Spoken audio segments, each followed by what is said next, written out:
Hello everyone, welcome to this quick video. This one is all about the new improvements we've made to the office staff view of registers. So I'm logged in here as an admin, gone across to CP and gone down to register.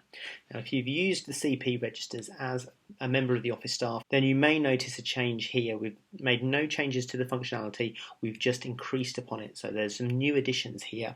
Firstly, as you can see, we've changed the design, so we've made it a lot easier to navigate around the page with some chunky buttons here. If I log in as one of these classes, you can see it's now really easy to view and manage your attendance data just in here. Here, you're now able to focus on the information that you're updating on a daily basis. So you can see here, this is the information we have for one day, showing the attendance of this particular class, and you can change those as you always could do with all of those familiar Sims codes as they appear on the drop down. Now you can choose any of these particular reasons for somebody being absent. So let's say it's one of those, and you can see that if it's an authorized absence, it will appear in yellow. If it's an unauthorized absence, it will appear in red. Another new addition that we have in there is that if you choose U for late or L for late before register closed, the system will then ask you to select some minutes late in there. If you don't want to put any minutes late in there, you can just tick the box, but you can select, click on the tick, that will then write that information back to your MIS, such as Sims. You can edit that by clicking on a little watch icon. So if you get that wrong, you can go back in there and change it. And you can also add some notes. So you can see there's a speech mark next to each of the names just in here.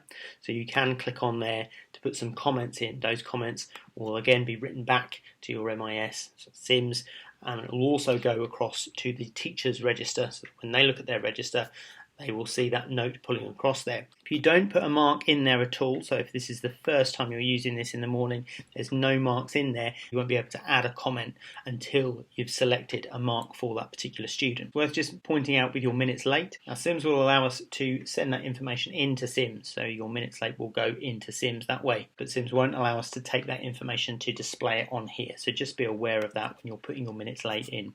Now in this example, this particular class also has their dinner register open, and you can see the time of which that dinner register is due to close.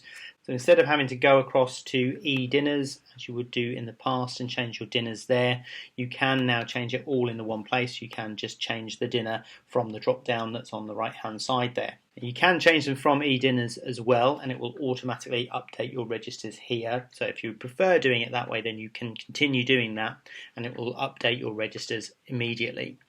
The other thing you can do in here is change the view. So this is a day view, but you can also change the view to a weekly view.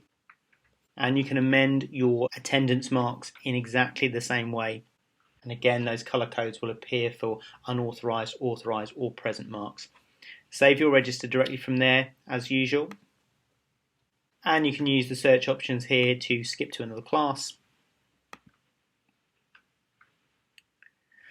or to go back in time to a previous week. So we hope you like these improvements that will make your registration process even simpler for your school.